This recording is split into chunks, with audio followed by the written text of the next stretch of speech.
আসলে আমরা যারা প্রবাসে আছি, যারা একটু প্রবাসে সাকসেসফুল কোনো জায়গায় আছি, বিশেষ করে যার যার সেক্টরে সে জায়গায়, বিশেষ করে বিজনেস, আইটি, ডক্টর, ইঞ্জিনিয়ার, সবাই কিন্তু একটা পর্যায়ে এসে আমরা দেশের জন্য কিছু করতে চাই।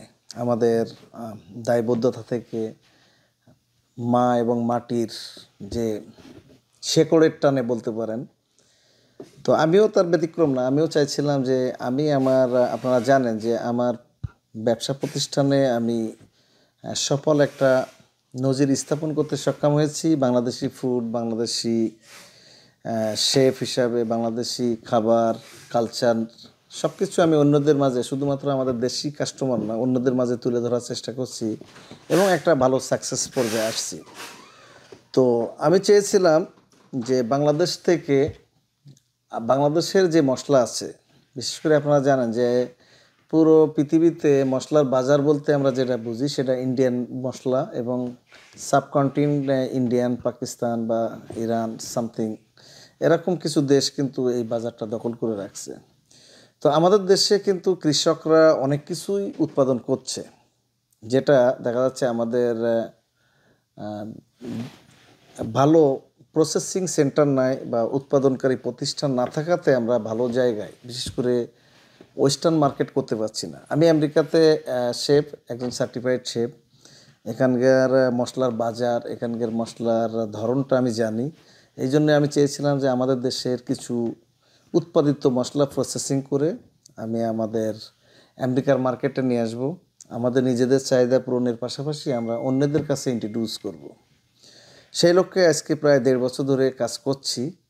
কিন্তু বাংলাদেশে কাজ করতে গেলে অনেক ধরনের প্রতিবন্ধকতা, সমস্যার সম্মুখীন আমি হয়েছি, যার ফলে এখন ইচ্ছা নাই যে আমি আসলেও আমার এই প্রতিষ্ঠানটা দাঁড় করাইতে পারবো কিনা জানি না।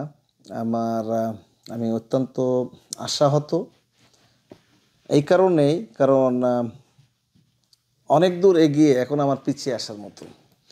আমার টোটাল প্রজেক্টটা প্রায় 100 কোটি টাকার প্রজেক্ট ছিল। পাশাপাশি আরও কিছু আপকামিং ফুড প্রসেসিং, ভেজিটেবল, এটা নিয়ে আমাদের এই পুরো টোটাল প্রজেক্টটা 300 কোটি টাকার একটা প্রজেক্ট। সম্পূর্ণ ফরেন ইনভেস্টমেন্ট দিয়েই আমরা করতে চেয়েছিলাম। তো বাংলাদেশে যাওয়ার পরে বাংলাদেশ গভর্নমেন্ট বা দেখা যাচ্ছে বাংলাদেশ সরকারের কিছু মানুষের সঙ্গে কথা বলালে বললো যে ঠিক আছে, আপনি একটা ব্যাংকের সাথে লেনদেন করেন, এবং ব্যাংক তো ছাড়া আমাদের কাজ করতে পারবো না। তো বাংলাদেশের রাষ্ট্রায়ত্ত ব্যাংক সোনালী ব্যাংকের মাধ্যমে, আমরা জানেন যে সোনালী এক্সচেঞ্জ এখানে আছে, এদের সঙ্গে যোগাযোগ করে আমি সোনালী ব্যাংকে অ্যাকাউন্ট করি এবং একটা প্রজেক্ট লোনের জন্য আমরা অ্যাপ্লাই করি। তো নানান ধরনের সমস্যা শেষ করতে করতে প্রায় দীর্ঘ 11 মাস পরে ক্রেডিট কমিটিতে উঠলো, তারা কিছু রিকোয়ারমেন্ট দিল, আমরা সেটাও পূরণ করে দিলাম। কিন্তু এখানকার পুরো সেক্টরটা একটা করাপ্টেড, এবং এই সেক্টরে যাওয়ার পরে নানান ধরনের জটিলতার পরে আমি প্রায় 15 কোটি টাকা লোনের জন্য প্রায় 20-30 লাখ টাকা খরচ করছি বিভিন্ন ডকুমেন্টস এটা সেটা তৈরি করতে যেয়ে। পাশাপাশি 20-30 লাখ টাকা খরচ করার পরেও দেখা যাচ্ছে ফাইনাল স্টেজে আসার পরে তারা আমার কাছে একটা বড় অঙ্কের টাকা চেয়ে বসলো, কমিশন, যেটা আমরা ইউজ টু না, বিশেষ করে যারা ফরেন আছে। তো এটা নিয়ে আমি বললাম যে কেন এটা দিতে হবে। আমার প্রজেক্ট যদি ভাইবেল প্রজেক্ট হয়, ভালো প্রজেক্ট হয়, তাহলে এটার তো কোনো মানে আমি বুঝি না। আর আমরা তো এটা পে ব্যাক করবো, এরকম না যে এটা আমরা নিয়ে চলে যাচ্ছি, যে আমরা যা খুশি দিয়ে গেলাম। তো এটা তো আমাদের একটা আলাদা বার্ডেন। তখন বললো যে এটা সিস্টেম, এটা না দিলে অনেক হ্যান্ড টু হ্যান্ড হবে, প্রসেসিংয়ে সমস্যা হবে। আসলেই হয়েছে। আমি যখন অস্বীকৃতি জানাইছি, ফাইনাল স্টেজে এসে নানান ধরনের রিকোয়ারমেন্ট দেয় যেটা আননেসেসারি, সেটা আবার পূরণ করে দিলে সেটার দেখা যাচ্ছে আপডেট ভালো আসে না, যার ফলে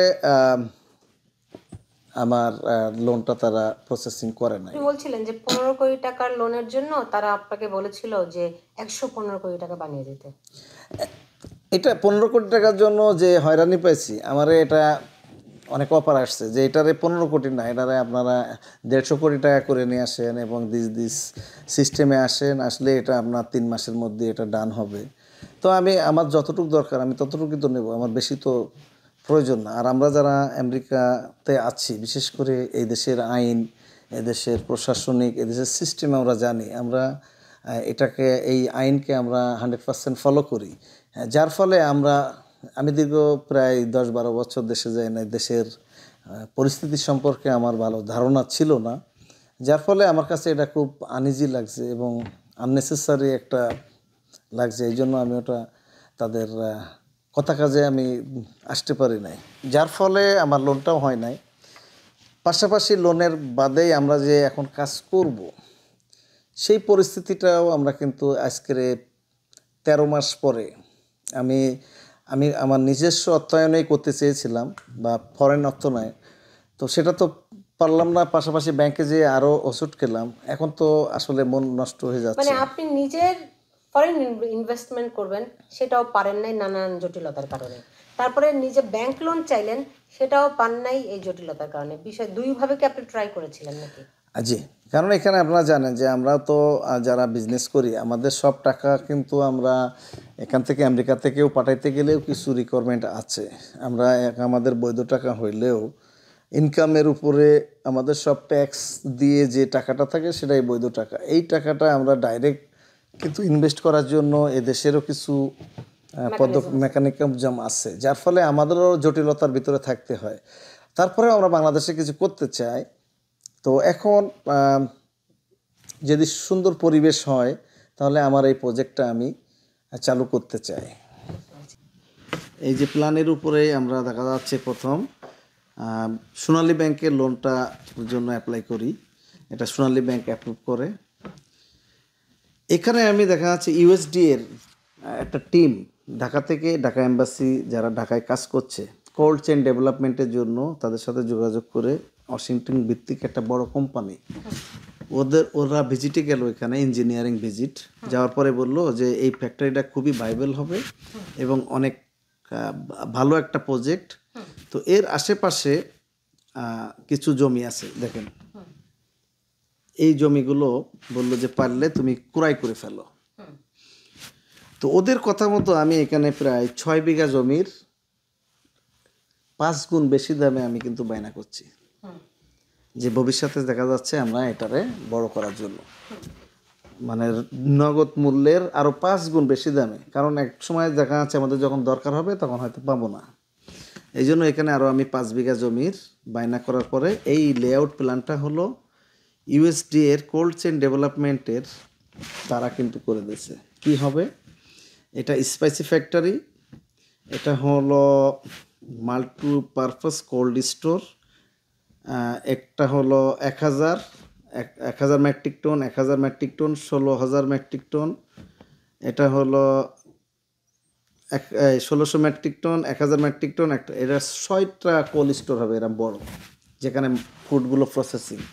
আর প্রসেসিং সেন্টার হলো 3টা, একটা হলো 18,000 স্কোয়ার ফিট, এটা হলো 41,000 স্কোয়ার ফিট, এবং এই পাশে আরেকটা হলো 20,000 স্কোয়ার ফিট।